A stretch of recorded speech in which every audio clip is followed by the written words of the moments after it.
All right. My name's Mike. I'm an alcoholic. My sobriety date's June 7th, 2013. I'm originally from right outside Boston, about 10 minutes outside a city called Medford. And, I went on a long string of treatments in sober houses back home for a couple of years. That was my thing. I'd relapse, I'd go back, relapse, go back, without ever getting any amount of time sober. Most I could ever get was 3 months until all the heat was off and I could go back to doing what I wanted. Got to a point where I was homeless, sleeping on benches in December in the snow. Couldn't go to my family's house, had no one to go to. And one day, I stopped at my mother's to get something to eat, a home-cooked meal. And she said that the last thing she'll ever do to help me is send me to this treatment one more time in Florida. And I wasn't sure. I wanted to go. I like staying in Boston. My family was there. My comfort zone was there. But it got to a point where the options were running out. This is basically my last one. So I boarded a plane on January 27th. And I went to treatment in Florida. And I stayed there. It was a 3-month treatment, longest treatment I ever did. And while I was in there, I hit the ground running. Got my sponsor in treatment, was doing step work in treatment. Trying to write good intentions, but priorities weren't where they should have been. And the same story as it was, just different state. Met a girl. So all my focus went away from my recovery into my own personal feel good now, instant gratification type stuff. And it was near my end of the treatment, and my sponsor at the time, I was going over, I gotta leave soon. And I'm gonna go to a halfway house. I'm thinking of this one. And he goes, from what I've heard of it, I don't recommend it. The one I went to, I do recommend. And I asked him where he went. He said, this place, Healing Properties. And in my head, being in Delray Beach, Florida, I thought you just had to be near Atlantic Ave was the place to be, so it'll be all right. And he said it was near Atlantic Ave, so okay, I'll check it out. And I went there, I toured, I met the property manager, showed me around, told me what it was about. And I liked it. It was small, but not too small. It was near the Atlantic Ave, it was near the beach, and the most important thing at that time for me was that it wasn't super expensive. And my priorities were so far to the left, I didn't know what to do. And I got there, and it was I did a good solid month. I was there for a job, hanging out, out of treatment, and by doing no recovery whatsoever for the past 3 months and now another month, I relapsed. And I had a conversation with someone that worked there, and he told me that this disease is going to kill you, Mike. You know that. And I said, my answer was when. Because I'm good at it. I don't want to live like this no more. I was just hoping to just go out and not have to deal with this problem. And, I had to pack my bags. So I was ready to live behind the corner store across the street. And I was resigned to the fact. I said, oh, it's okay. I made this mistake. I made these choices. I'm going to go out. And through the grace of God, or God working through this person, allowed me to stay. Bunch of requirements I had to meet. One shot, and that was it. So I said, okay. And the next day I was on the phone with my friend, and I was supposed to fly back home to present my friend with their year. and no, broken promise. So I called her, said congratulations. But guess what? We get the same sobriety date now. And she said, what happened? I told her, and me feeling sorry for myself, I'm telling her I don't know what to do. I don't want to feel like this anymore. All she said was, you know exactly what you have to do. You just don't do it. You refuse to do it. She hung up on me. And that was the lowest point in my life that came out of. Family has wanted nothing to do with me, and they're 2,000 miles away. I had no one to turn to. I had no support because I didn't reach out. So I made a phone call. The only number I had that I met a person, the only number I had of a person in recovery that wasn't at my halfway house, I found in a bag. And I called the person. He was from Boston. That's the only reason I had his phone number. I figured we got to stick together. And I called him. I told him I'm doing good. Poor me. Did the whole sob story. And he said, I'll be right there. He sat me down in the courtyard at the halfway house. And he said, I know you want to do it your way. He's like, but just maybe we can do it the way they wrote it out, the way that we do it. We might have a different result. And that was like a game changer. You know what I mean? He took me through the book, sat out there for about 4 hours. We did steps 1, 2, and 3 right there. And then he's like, all right, now the fun starts. And being at Healing Properties, like while this is all going on, is I'm the type of person that I like to see it. Like, you can tell me something, but I want to see it. And being around guys, I was lucky I was in a great house. 5 other guys that were all doing what they were supposed to do. And it made me want to do it because I saw good stuff was going for them. I want that. They're laughing and smiling, and I'm sitting over here smoking a pack of cigarettes an hour, feeling miserable, but they're loving life and having fun. So I'm like, what do you guys do? Like, we do this. Okay. And they took me around. They took me to meetings with them, took me out to lunch, introduced me to people. Also, while my sponsor's doing the same thing, taking me to meetings, introducing me to people. And I started to, like, feel better. You know what I mean? I wasn't walking on eggshells all the time. I wasn't holding on to my seat, counting the minutes, the seconds to get another day sober. And by doing that, along with the step work with him, like, everything changed. And when I say everything changed, like, life wasn't awesome. I didn't have a job for a long time. I could barely make an ends meet. But my family started talking to me again. I wasn't stressing out over everything. You know? I got the job. I got the terrible job that you first get in recovery. Selling plants door to door. And by patience and not just sitting and complaining and asking other people in the program, like, advice, what would you do? Where did you go? My sponsor. Apply for another job. Do something. It was all about me actually pushing my mouth and taking a suggestion and go move my feet. Because I can sit and talk a big game.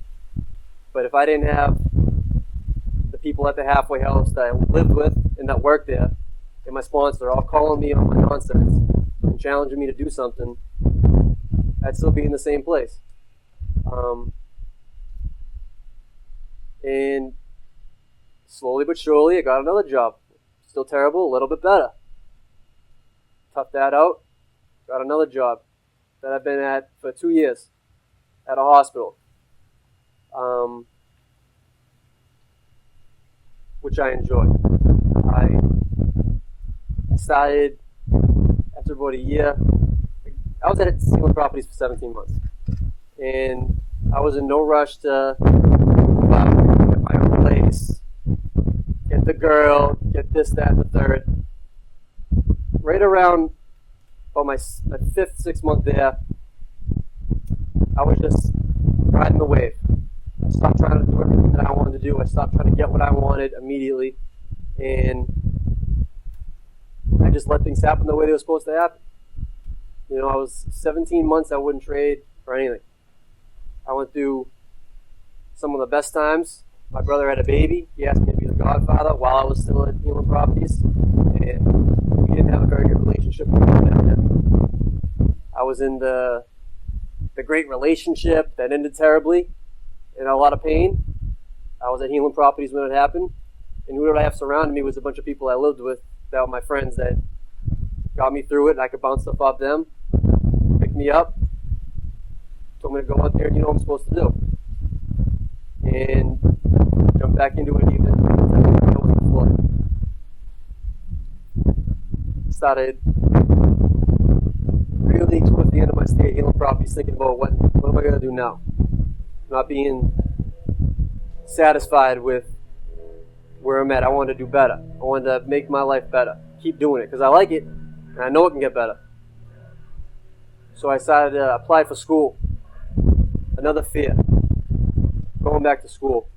I went up there, I got everything I needed. I applied. I started college again while at Healing Properties. Did my first semester while at Healing Properties. And I had help from the people there. Like, I had no idea study and tests and how to work a computer. The people there helped me get through that and learn to figure out what I'm supposed to do and how to plan my life around all these different things.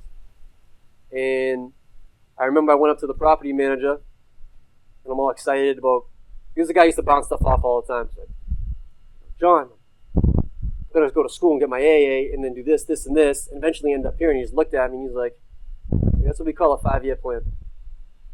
And I was like, wow. Because when I came down here, I couldn't see myself past 30. That was not an option, past 30.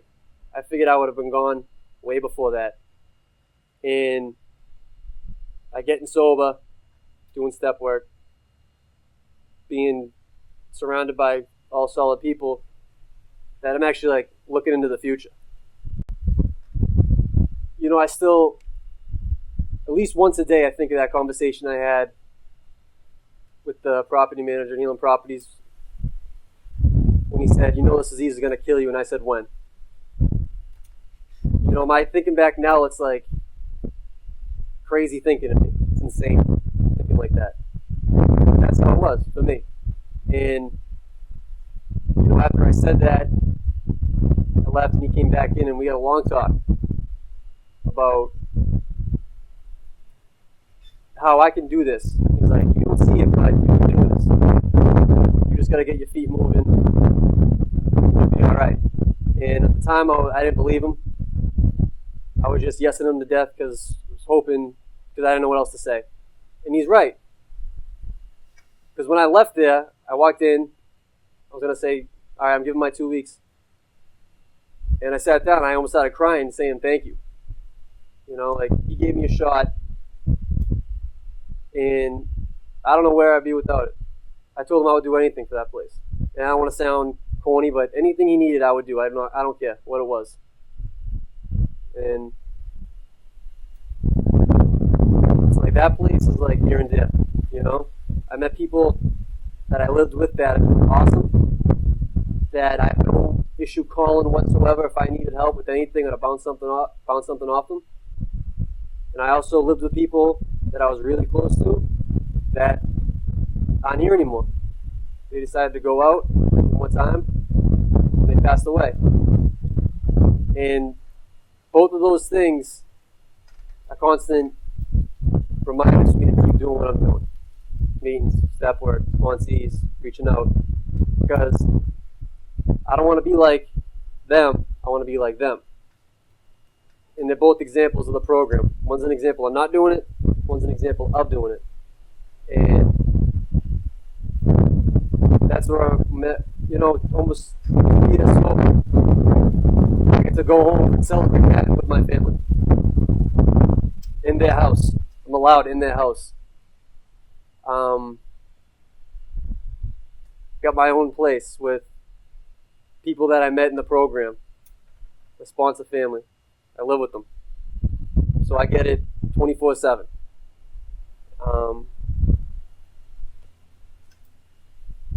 I get fired up talking about this because since I was a little kid, I never saw myself going anywhere. Now I see like the whole big picture. I don't see it, but I know it's there. I'm just looking for it, and I'm just gonna keep doing what I gotta do. And the last thing, when I got my ESO, I had a couple of properties, and my mother was really nervous because it's such a crucial time. She reads a lot of books, so it was a crucial time, the 1 year sober, and I told her my year date was a month later because I was gonna go up and surprise her because she said she'd be happy with a year and a day, then she can sleep. And I went to the guys at the office and I'm like, you think this is a good idea? They said, do it. You're good. Go. Okay. And a year and 366 days sober, I snuck up behind my mother at a restaurant, put my arm around her, and said, you want a year and a day? Here you go. And like, I have an apartment, a car, cell phone, clothes, but I'm good. Get rid of it. I don't care. That was the greatest experience I've had in my life. To be able to see this lady finally sleep and be okay, and I'm actually her son again, where my family bounces stuff off me. What? You know what I mean? I'm a part of it. Instead of just living with them, I'm a part of it. I gained a better relationship with my family living 2,000 miles away than I did when I lived in the family house. And it's amazing. You know what I mean? I wake up every morning and I don't say, oh my God, again. I wake up and I'm like, okay, see what we got. What's going on today? Like, stuff I never ever experienced was through doing the program, and I happened to be at an awesome place to do it. I went through, like I said, ups, downs, highs and lows, all in this place, and I got through it. Because I was surrounded by people that were doing it, that got me through it. Staff, residents, I wouldn't change it for the world. And that's I'm very opinionated. I'm from Boston, so I'm opinionated. And that's the only place I'll co-sign. Because they don't baby you. You come in there, tell you the rules, they'll help you as much as you want them to, but in the end, it's up to you to do it. And they call you on your stuff when you need to. And for me, I needed it.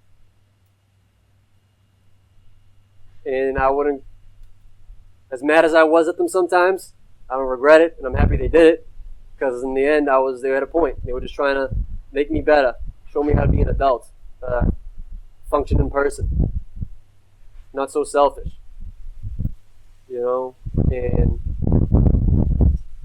a lot of the stuff that I do there, I still get up, first thing I do is make my bed, clean every Saturday, every Sunday. It's funny thinking about it now because I did it for so long, like it was a chore, but now it's just engraved in my habits. But I've been to programs, plenty of them, and it was all, you got the rent, okay. This place is like, all right, so here's my rent. Oh, okay, so we already did step work. You going to meetings? You sponsoring guys yet? Really hold you accountable for what you got to do, and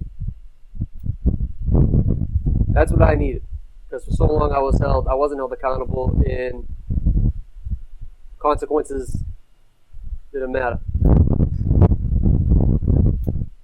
I'm just basically 25 years old. I started to grow up in the place.